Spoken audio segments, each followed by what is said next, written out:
Tajuk pelajaran Alkitab untuk kali ini bertajuk Tuntutan di Sebalik Pertolongan. Merujuk kepada Yesaya pasal 36 ayat 1, bahagian Ahad. 7 hari bulan Februari. Baik, latar belakang dalam section ataupun bahagian ini ialah pada waktu ini Hizkia telah mewarisi takhta dari bapaknya Raja Ahaz yang pada waktu sudah mangkat. Dan pada waktu ini kerajaan Asyur yang menjajah kawasan itu termasuk Yehuda diperintah oleh seorang raja yang bernama Sanherib. Dan kelihatannya kerajaan Asyur sewaktu Raja Sanherib ini memerintah,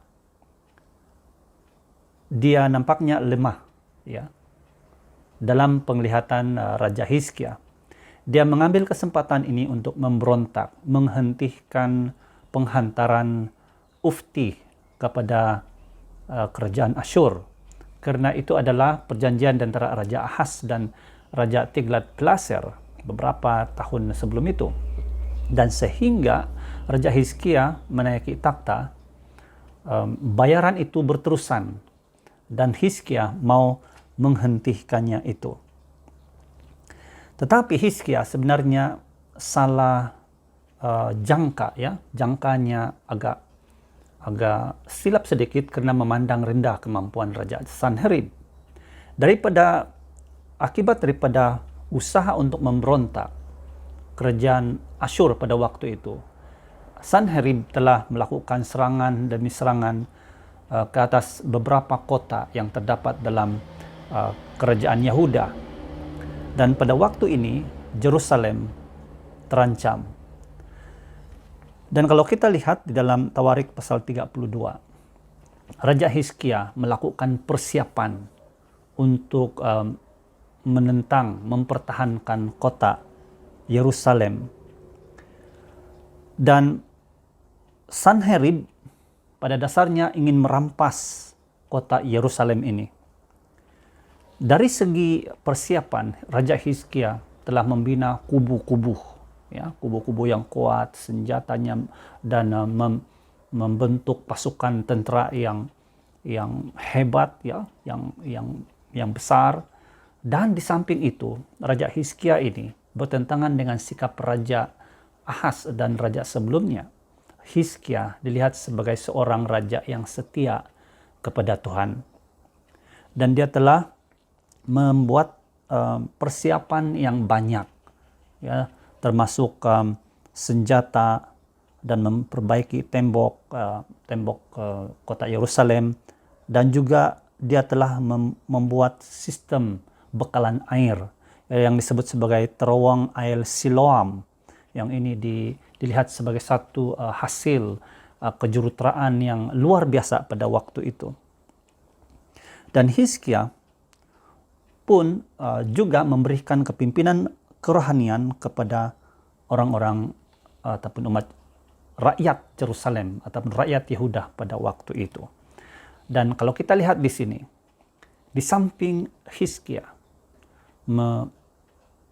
memohon bantuan dari Tuhan, setia kepada Tuhan, dan mengharapkan pertolongan dari Tuhan, dia juga melakukan persiapan dari segi persiapan pertahanan, dan pada masa yang sama juga dia telah melakukan persiapan kerohanian dalam kalangan orang-orang Yehuda. Dan kalau kita lihat daripada catatan Prophet and Kings, para nabi dan bapa, tulisan Ellen White, dia katakan bahwa tetapi Raja Yehuda telah menentukan untuk melakukan bahagiannya dalam mengadakan persiapan untuk melawan musuh.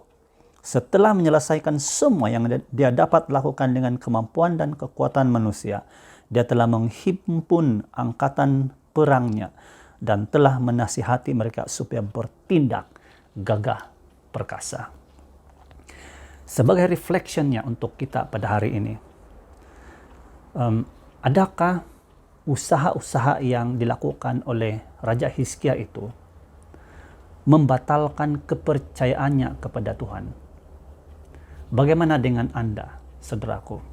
apabila kita bertanya ataupun memohon kepada Tuhan, apakah kita harus berdiam saja tanpa melakukan apa-apa persiapan untuk bagi jawaban bagi doa-doa kita itu? Marilah kita contohi Raja Hizkia. Walaupun dia mengakui kehebatan, keagungan, dan kekuatan Tuhan, tetapi dia telah melakukan bahagiannya sebagai manusia, melakukan persiapan setakat yang mampu kemampuannya sebagai manusia. Pada waktu kita mau meminta sesuatu dari Tuhan, lakukanlah bahagian kita, lakukanlah segala sesuatu setakat kemampuan kita sebagai manusia. Tuhan memberkati Anda bersama firman Tuhan setiap hari.